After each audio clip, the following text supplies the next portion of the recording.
systems. You mentioned it, Ms. Nobiva. Are we using it adequately to ensure that women are empowered, Ambassador? I think we're trying. We could change. It could be better. As I've said, we cannot be complacent. I mean, if you look right now, when lots of countries you go and people campaign, they all go to traditional leaders because they believe that that's where the power is. That's where, you know, they influence the people. But you also see that now there are also a lot of women as part of the traditional leaders. If you take even, for instance, in Ghana, a bigger part of it, it's more matriarchal, even the way they inherit. So we need to be pushing these things. We need to be fighting for it. We cannot afford, Tsepiso, to have more than half of humanity being left in every aspect of our lives in the world. Okay, Ambassador, let me just quickly take a look at this tweet that's just come in, because we are asking for your African perspective. So this one is from Koisan123 saying, sadly, women's political presentation in many African countries, mere political rhetoric, government propaganda. And Ms. Nobiva, that brings me to my next question. How do we create a critical mass of educated young people or educated women who are going to push this agenda? My favorite question. Thank you.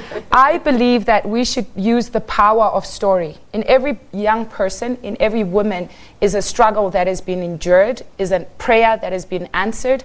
I believe that in our society, we should be looking to technology, we should be looking to culture, we should be looking to storytelling as mechanisms that can help us create innovative measures to tap into the, you know, there's so much creative potential that is unseen. South Africa, for instance, you know, from Los Angeles, if I'm looking at my Twitter, I'm seeing politics on land, I'm seeing politics on this. I don't hear the youth. You know, our narrative in this democracy is so politicized. It's either politicized or racialized.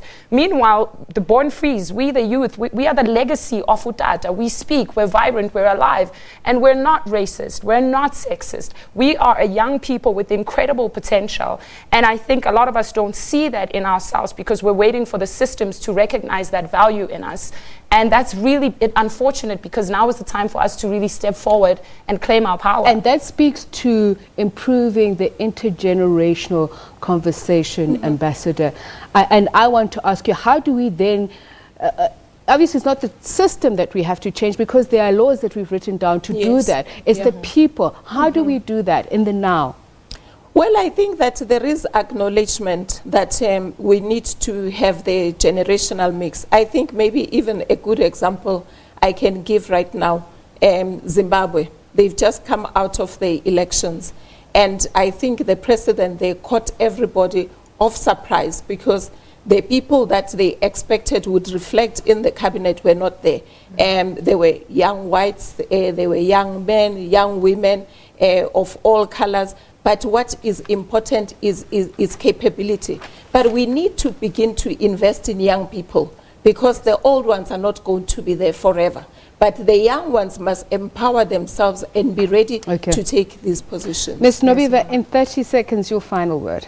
I agree with Umama. I think the biggest investment should be in the youth of this nation. In South Africa in particular, we are a youth majority. I don't think it makes much sense that the youth are the most relegated people with no voice. I think it is unacceptable, considering that we as Africa are where the world is headed. We as youth are expected to carry this nation forward. And right now, our leaders are not equipping us in the best way possible to be the patrons that will bring about a new order to this continent. We need a little more respect. The world is headed our way. We need to be prepared to stand up against the titans that are coming our way. And right now we're relegated. We're not in the seats and we don't have enough of a voice. Such a pity that we have to drop it while it's hot. But thank you so much to both of you for a very inspiring discussion. Ambassador Sonto Kujo as well as Mpumi Nobiva. And thanks to you at home for participating. We end tonight's show now. And just a reminder that next week on African Perspective, we'll look at Zimbabwe's President Emmerson Mnangagwa. He will be looking at whether or not he can weather the storm